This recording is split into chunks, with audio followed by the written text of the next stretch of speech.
Hey everybody, welcome to another edition of Liam's Hockey, brought to you by Hosie and Brown Automotive. And we thank you very much for tuning in. Anybody who does, I appreciate it.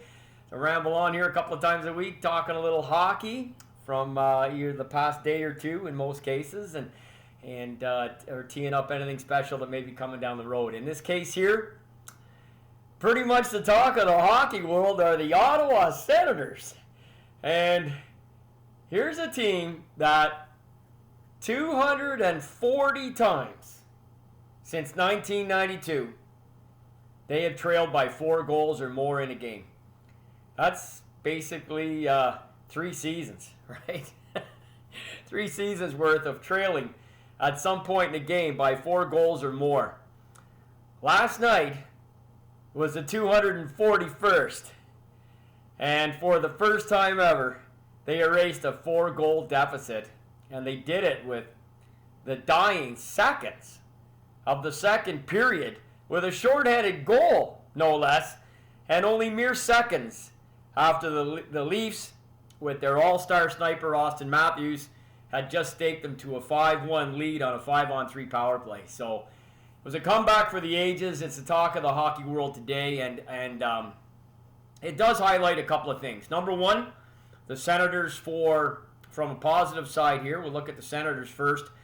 You've got Evgeny Dadonov has come alive. This is a man who's had 3 straight 20-plus goal seasons. In fact, closer to 30 than 20. 2 of 28 and a 25 in the 3 previous years. Seems to have finally found his legs and confidence and scoring touch here very quickly in the last 5 games with 5 goals. It's probably the biggest news. He scored the tying goal last night. For the second game in a row, the Senators made some noise late. And then, of course, he won it in overtime in the 3-on-3 in a beautiful breakaway goal and a great shot. So he's coming alive, and they erased the deficit. Brady Tkachuk did a little tap dance on Jake Muzzin. It wasn't a destructive fight by any means, but when you think about the situation involving Muzzin and Brady's older brother Matthew just a short while ago, some interesting connection on that, and there was a lot of verbiage on the ice that we could certainly tell. And Brady, if you're not ready to go, man, when you drop the gloves with him, I was saying a couple guys on text messages last night, he throws very concise, short shots.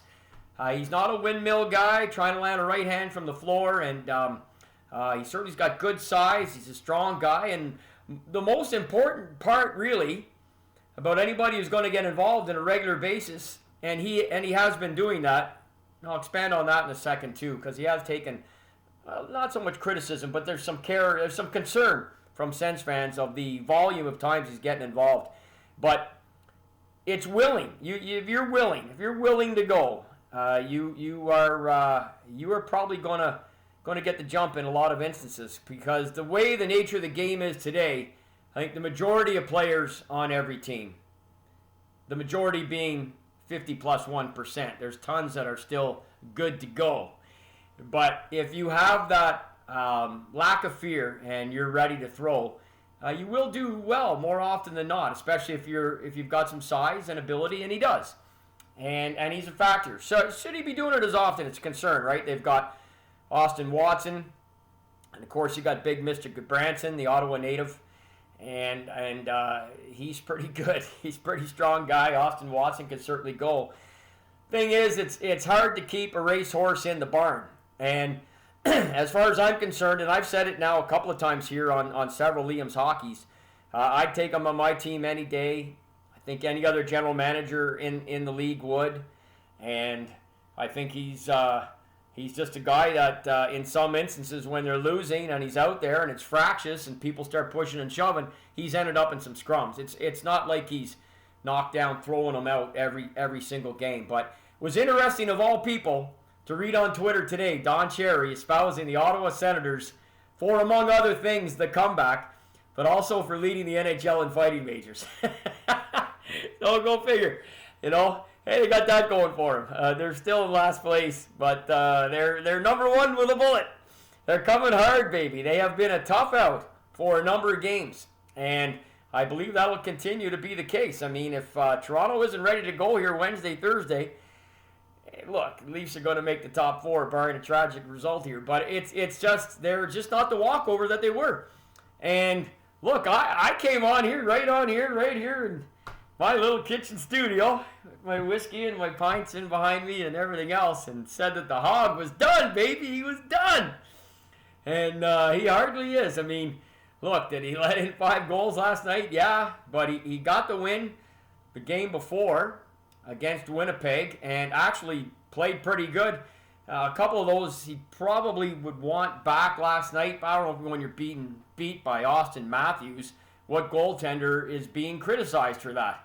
Right now, his release, as good as anybody's in the game. Anybody in the NHL right now. What Ovechkin does from a little bit further back typically is great release, sheer power. Sheer power and speed just overwhelms goaltenders. Austin Matthews, in tight, and it's a snap, it's a release, it's a Joe Sakic, it's a Mike Bossy, it's take your pick. There's lots of guys in hockey past you can choose to say he reminds you of. But right now in the game, from a release point of view, and I think how he's seeing the game down low is as well as anybody in the National Hockey League. He's not the best player in the league, but if the voting was today for the Hart Trophy, he'd get votes for sure. And he's in the top 2 or 3 players in the league. Let's be honest. It's Connor, then the rest, and he's probably at the top of the rest. But here's the other thing. Is the Leafs yet again find a creative way to get noticed in a negative fashion. If Ottawa's only had one 4-goal comeback, the Leafs have blown multiple leads multiple times. And this is a fragile franchise. I mean, they're very fortunate here. They're in the weakest division, as are the rest of the Canadian teams. And that bodes well for them should be able to make the playoffs comfortably and should have their best chance to win a playoff round for the first time in 17 years. This is really an opportunity for them. The likelihood is they're going to face a team that they should be able to beat in a best of 7. Now, people would say, well, Liam, I think most people had them pegged to beat Columbus in a best of 5 last year to play in, and you're right. Look, their defense is not good enough to win a Stanley Cup, that's for sure. But they're good enough to make a lot of noise in the North. And did they take their foot off the gas? Yeah, I mean, I think they got scrambling. They got running around. They gave Ottawa some breath, fresh air. They got rolling. And the Nick Paul shorty at the end of the second, and they came out, made it 5-3, and I'll tell you, it was on. And give them all the credit in the world. But it does highlight some shortcomings on Toronto. Definitely on the back end. How much can you really trust Freddie Anderson to be your guy when push comes to shove, and you are in those best of 7s here just a few short months from now?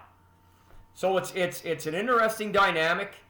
I think it certainly highlights some holes that the Leafs have, but they're so gifted offensively. They are going to overwhelm teams the majority of times and win the majority of their games. That's why I and many others have them pegged for first in this division, the Canadian division, the North division, or the Honda, whatever the hell it is. But that said, I'll tell you, there'll be a lot of eyeballs on that game tomorrow night.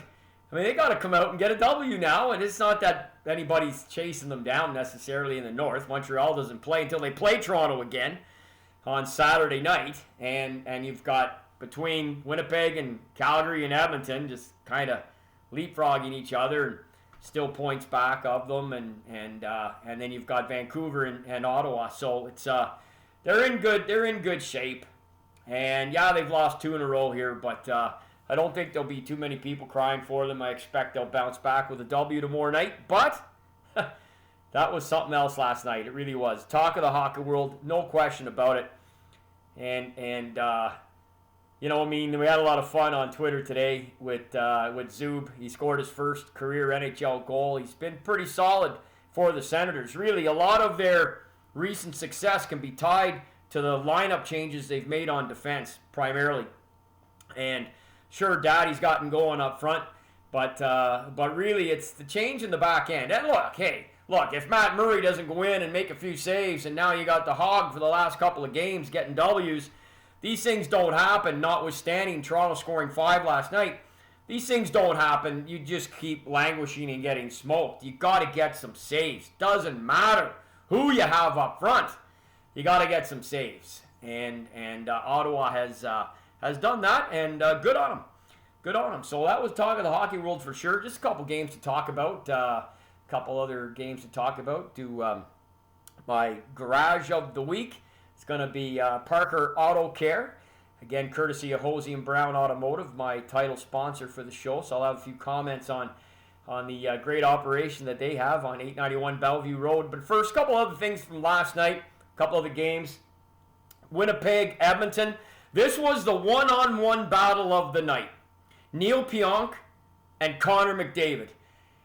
Paul Maurice had Pionk out there as often as he could against McDavid, and it wasn't like they were going at it and cross-checking or anything like that. But Pionk was in his face all night, hit him pretty good a couple of times. Connor was coming back at him when he could. Pionk had 2 assists. Connor had 2 assists. And Winnipeg got the win. They got it in regulation. But it was so interesting to watch that battle last night. And Connor McDavid played about 27 minutes last night. That's a forward. It's crazy. No points for Draisaitl last night. He kind of got stuck in the neutral zone there a bunch of times on rushes and stuff. But that was really an entertaining hockey game. Winnipeg with the win. I really enjoyed watching that one-on-one battle. That was really something else. 2 other ones to comment on. Tampa and Florida was interesting. McElhinney playing in net for Tampa. Chris Drieger for Florida. They both used to be property of the Ottawa Senators. It was interesting to think of that. And I thought of it after they showed the highlight of Anthony Declaire scoring his first goal of the season. He was originally credited with 2, but he scored last night on a nice wraparound for Florida. They got the win over Tampa. Their little mini set was 3 games, and Florida won twice. So I was very interested in checking in on that game. Unfortunately, it was coinciding with Ottawa-Toronto, which I was mostly watching, so only really got the highlights on it, but it was pretty interesting. And the other thing I wanted to say is anytime you give a shout-out local, MacKenzie Weegar, who I first watched play Junior B in Winchester years ago, played almost 30 minutes last night, folks. Almost 30 minutes. Here's the interesting thing. The Florida Panthers went with basically a 5-man rotation on defense. They have Noah Juleson as their 6D. Now, I don't know, did he get hurt last night? Maybe he did. He must have. I didn't see it in the write-up, and so I don't know. But he's only credited with playing less than 6 minutes. They were in a 5-man rotation, and Weegar logged almost 30 minutes, just under, which is incredible. And, I mean, we're used to it in Ottawa here with Thomas Chabot is always in that 26-27 range. But almost 30 minutes, that's almost 4 more minutes. Crazy amount of ice time for Weegar last night. I love him as a player. I really do. I really do. And it's so cool because I watched him play Junior B in Winchester with Angry Al Armstrong. It's amazing. Just knew the kid was going to go somewhere, but you just never thought it was going to be to a 7-figure contract playing that kind of minutes in the NHL for a team challenging for first place in their division. That was a hell of a game from the highlights that I could see. And again, I'll have to investigate with Juleson. Didn't see a report on if he was hurt or not. He was a guy, of course, picked up on waivers from the Montreal Canadiens. Only other one, the other Canadian one, Vancouver trying to add to finally getting a W on the board. They did pick up a point, but lost to Calgary. Johnny Hockey got the winner in OT. He's had a real nice bounce-back season already. I believe that's his 9th goal. And I watched a good chunk of that game. He looked really good out there. That was a good game, really. Pretty entertaining. And Calgary with the W in OT. So Vancouver just trying to make some traction in the North, get back in the playoff race, and Calgary as well. I mean, they're right there, right? You've got the teams are all bunched together. It's going to be pretty close at the end of the day. So, a good win for the Calgary Flames, and everybody goes right back at it again tomorrow night. So you got the Canadiens sitting out here until Saturday. Bit of a trap situation for them, man. They're going to get an angry Leaf team, and then Montreal's got Ottawa on the Sunday, and they are nobody's nobody's patsy right now, and probably for the foreseeable future, if not the rest of this year. If they get any goaltending, they'll continue to make a little bit of noise. It's a lot of ground to make up for even them to consider getting back in a playoff race, but I don't think that was really so much a factor this year as it was not to be as embarrassed as they were being initially. That's not the case in these last 5, 6, 7 games for them. So that's pretty much it for the little recap of Liam's hockey last night. I wanted to got a nice toast for today, a very special anniversary, and a little story that coincides with it, and something that everybody that's a hockey fan will certainly be familiar with. But before I get to talking about Foster Hewitt, the legendary play-by-play broadcaster, Parker Auto Care is our garage to be highlighted today, courtesy of Hosie and Brown. Now, let me tell you a little bit about the history of them. They started their operation in 1990, so again, and started by Dave Parker. So this is another family business, which seems to be a trend, doesn't it? And I love it. And they started in 1990. Now, they were in a different location than they are now. They're on Bellevue. I'll explain that in a second. They were on Clyde at the time. And since 2006, they've been in the Bellevue location, 891. You're going, Liam, where the hell Bellevue is? Look, folks, if you know Carling Avenue, you'll easy to get to Bellevue. LaPerriere runs the same way as Carling. It's that little road runs off. Bellevue runs right off of LaPerriere. For you hockey enthusiasts, you probably know the Duluth Arena. It's the #1 ball hockey arena in the region of Ottawa-Carleton by far, and it's a good little rink right around the corner from Bellevue. If you can get to Duluth, you can get to Bellevue. That's literally a 30-second drive. If you come out of Duluth, you make a right on LaPerriere, Bellevue is your first left. And you go in, and Parker Auto Care is right there. I'll say this about their operation, and I have gotten to know the family over the last number of years, again, through Rod and everybody at Hosie's. He's just a class guy. And they are a clean operation, man, for a garage. That the office is clean. The bays are clean. They have the cleanest bays of any I've ever been in. Beautiful setup there. They've got the full range of operations, of course, to do anything mechanical for your car. But they also cater to the tires. If you need rubber, definitely Parker Auto Care can help you out with that. And they do this road force balancing. And look if you're driving an auto on the valley, you got to make sure you got good tires. And the road force balancing can find any anomalies or anything that's wrong with your rims, anything that's outside even the tire. That's what this type of specialty testing can do. That's one of the things that they can take care of. That's one of their main things for sure. Air conditioning, things of that nature. As I said, they run the full gamut. And for you sports enthusiasts, this is a guy who's not afraid to show his allegiance. If you go to the website, they've got a banner there for the Ottawa Senators. They've got a banner there for the Ottawa Red Blacks, and probably something else a little bit more near and dear to my heart. And I think Dave's wife has probably played a more front and center role with this, but the Light the Night for leukemia and lymphoma cancers. They have been a contributor, not just helping behind the scene get funds together, but they have actually participated and contributed in that beautiful walk, which is part of the fundraising exercise called Light the Light. It's a beautiful thing, and what family hasn't been touched by cancer? So just talking about a special family running a great operation on 891 Bellevue, Parker Auto Care.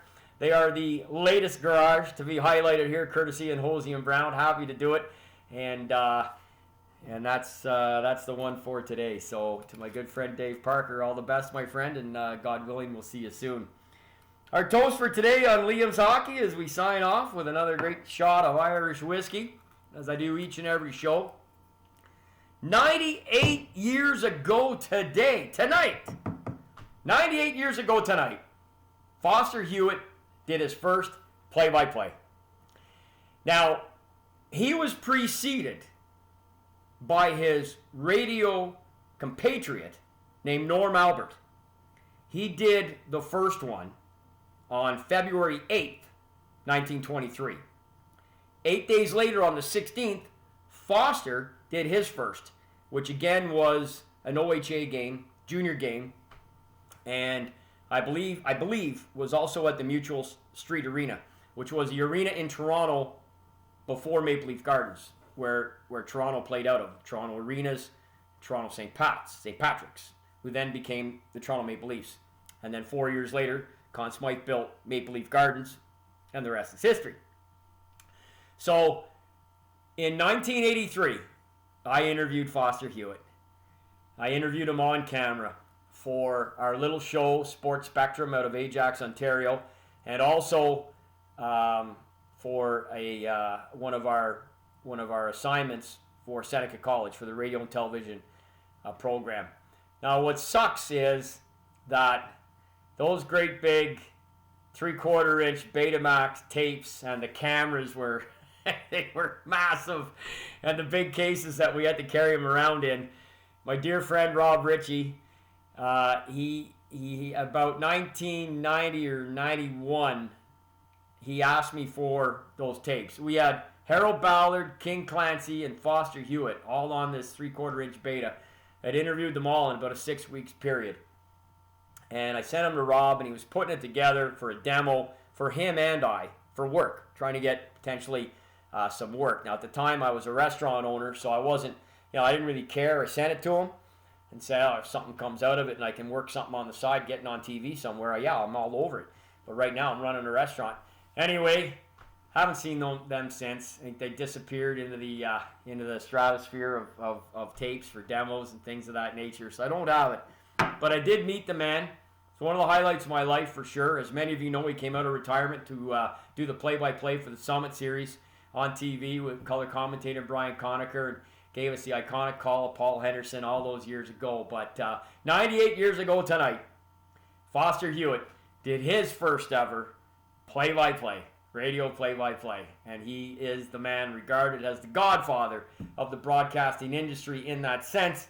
And it's played such a big role in my life. Not that I ever did play-by-play, but I did color. And I've been on radio so many times and talking hockey so many times. So I thought, who better to acknowledge than that today? And I'll also toast, of course, Dave Parker at Parker Auto Care. So that's it for today. Everybody have a good one. We'll catch you in a couple days with another edition of Liam's Hockey, brought to you by Hosie and Brown.